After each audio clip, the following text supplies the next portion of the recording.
Hello and welcome to the European Respiratory Journal podcast. My name is James Chalmers and I'm the Chief Editor of the ERJ. And I'm joined today by the Deputy Chief Editor of the ERJ, Don Sin, for our traditional end-of-year roundup of our favourite things, our favourite papers, our favourite surprises from the ERJ 2024 as we get ready to introduce the new exciting year of science at the ERJ. So Don, really great working with you this year. I really feel like this has been a smash year for the ERJ in terms of the quality of the papers that we've had. So you might remember I like to run this sort of like the Oscars with awards for all of our authors. So let's kick off. What was your paper of the year? Well, I have a bit of a surprise. The paper of the year was the clinical trial called Optimum, OPTIMUM, a randomized clinical trial by Sivakumar and colleagues, which was published in the February issue of the ERJ. And the question they asked is, can we treat symptomatic malignant pleural effusion with indwelling catheter with or without talc pleurodesis compared to in-hospital chest tube drainage plus or minus talc pleurodesis? They conducted this trial in 11 hospitals in the UK and one hospital in Australia. And they ultimately enrolled 142 patients and looked at their quality of life and other parameters at day 30, 60, and 90. And what they found was indwelling pleural catheter, such as that inserted with Pleurex, was not superior, but not inferior to in-hospital chest tube drainage with talc. In fact, if you look at the data carefully, the patients in the IPC group did a little better than patients who were treated with chest tube drainage. And they had fewer hospitalizations, fewer complications. And overall, I think the bottom line is that most, if not all of the patients with symptomatic malignant pleural effusion can be treated with outpatient insertion of indwelling pleural catheter with Pleurex or similar intervention. So I think this has a huge implication for not only our patients, but our healthcare system. We are short of hospital beds, and hospital beds are extremely expensive.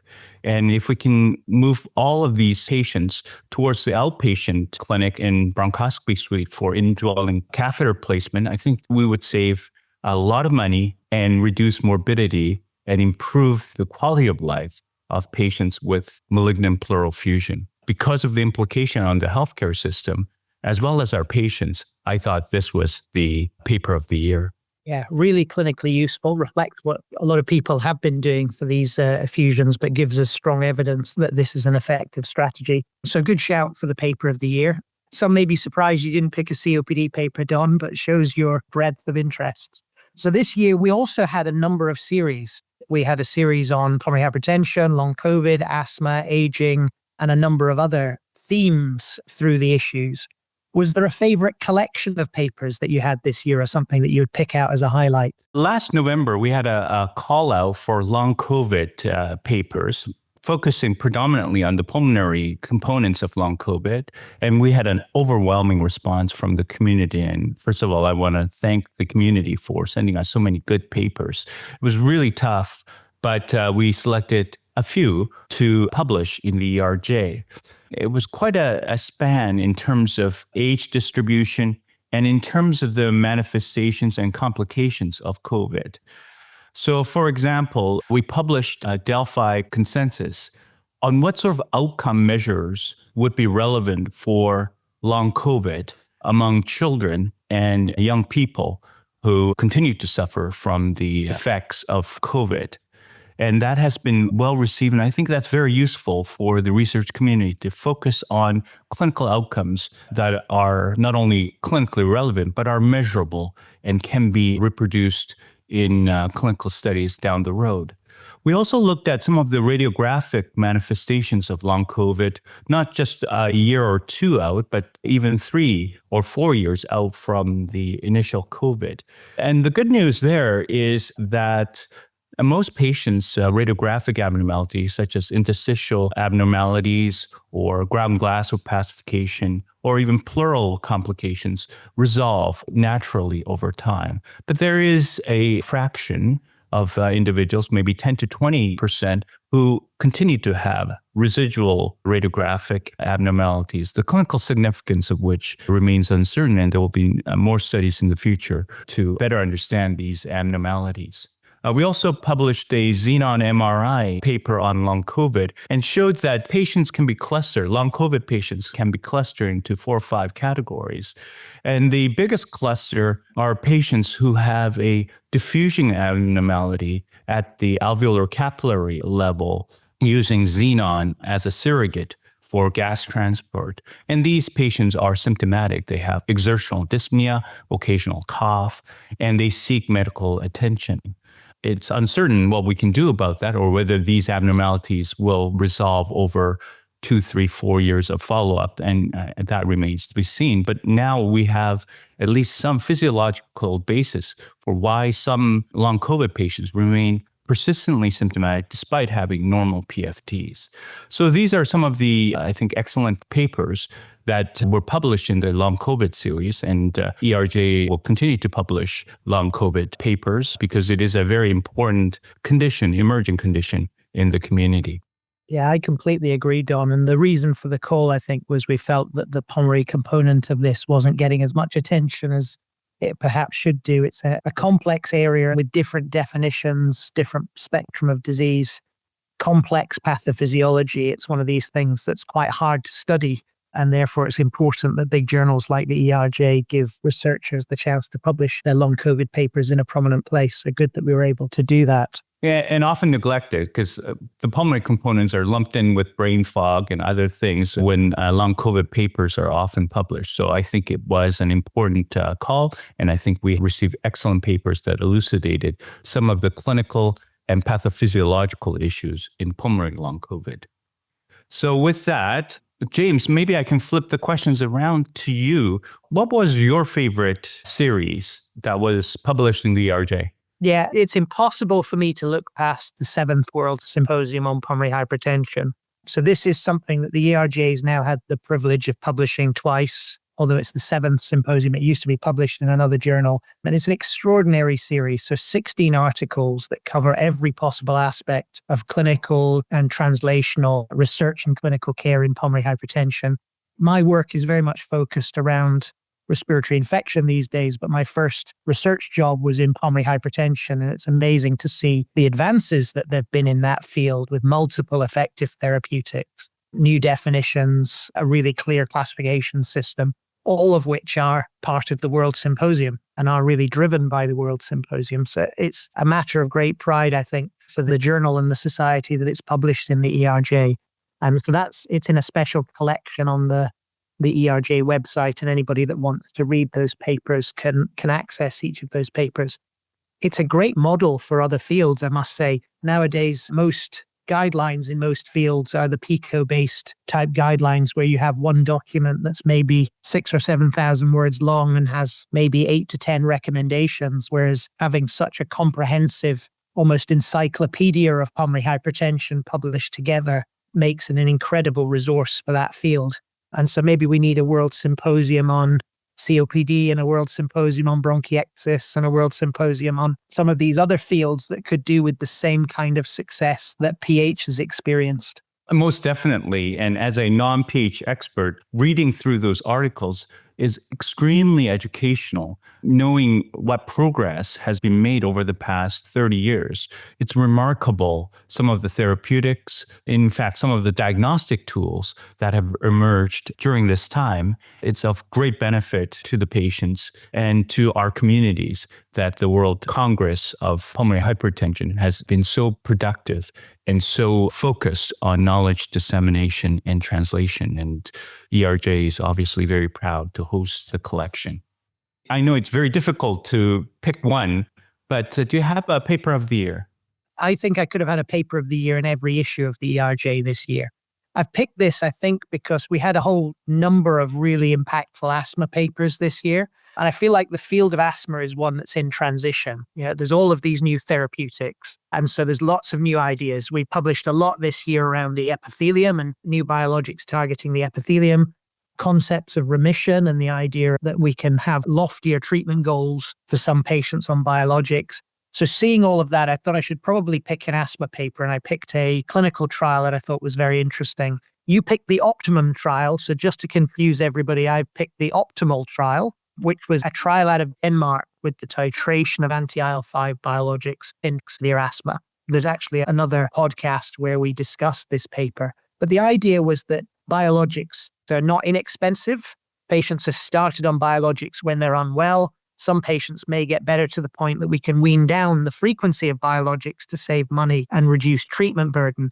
And so patients were randomized to either continue their normal pattern of anti-IL-5 biologics or to lengthen the dosing intervals according to their level of disease control so that you reduce the number of biologic administrations that they get. And this was a trial where they showed that 78% of patients in the intervention arm actually tolerated the down titration, meaning the majority could be down titrated. There was a small increase in the frequency of exacerbations, not statistically significant in that arm. I think the proof of concept that says that you probably can lengthen these treatment intervals, and now it's really about patient selection. It's about figuring out which patients are at risk and which patients are not at risk. So I thought that was one of many important asthma papers that we published this year, and that will probably lead on to much larger, impactful clinical trials. Yeah, well, as physicians, we often focus on getting patients on biologics.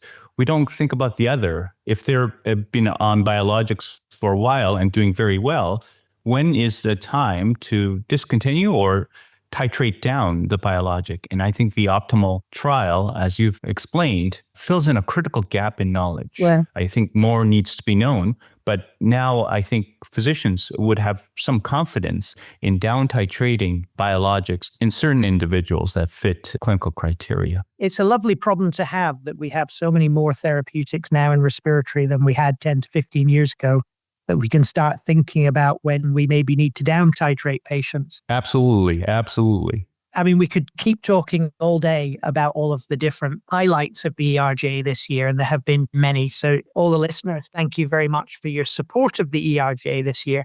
My final award, Don, for you is what was the most surprising paper for you this year?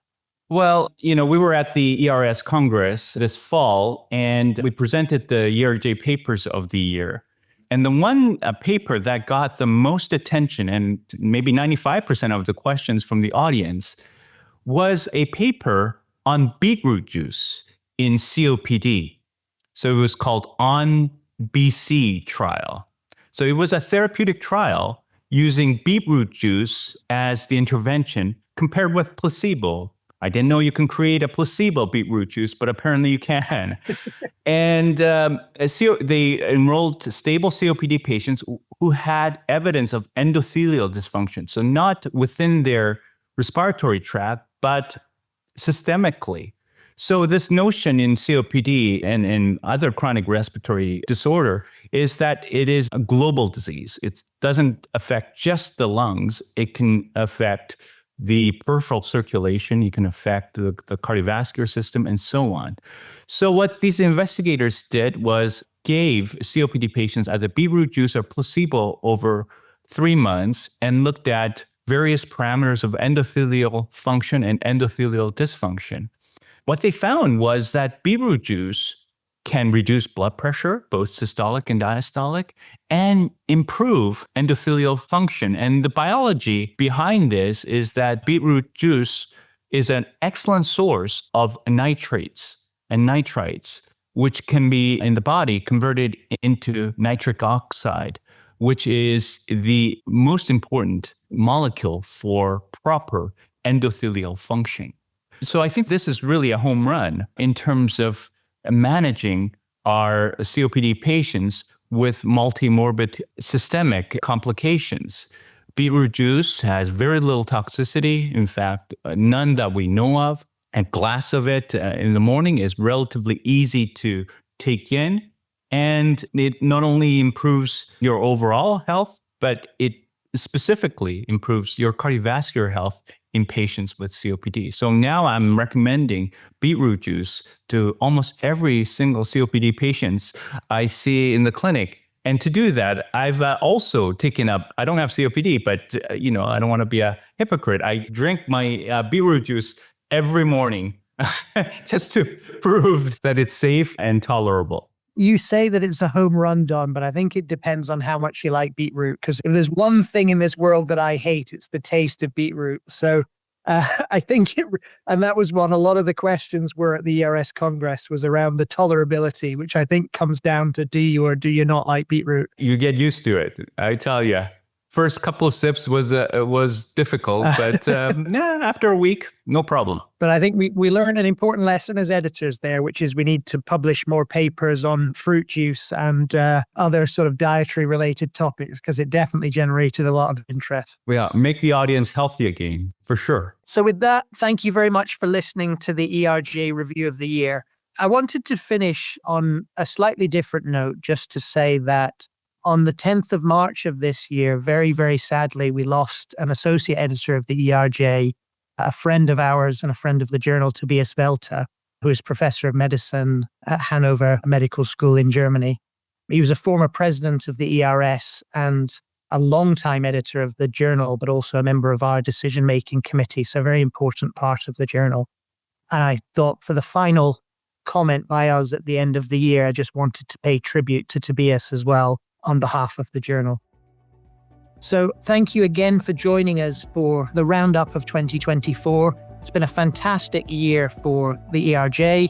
It's been a fantastic year for respiratory science. So much exciting development going on. I'm really looking forward with Don to seeing what happens in 2025. Please send us your very best papers. And as a little teaser for next year, look out for calls around interstitial lung disease, and look out for other calls for papers that will be coming throughout the year. Please continue to send your best science reviews and other content to the ERJ, and have a fantastic 2025. Bye-bye.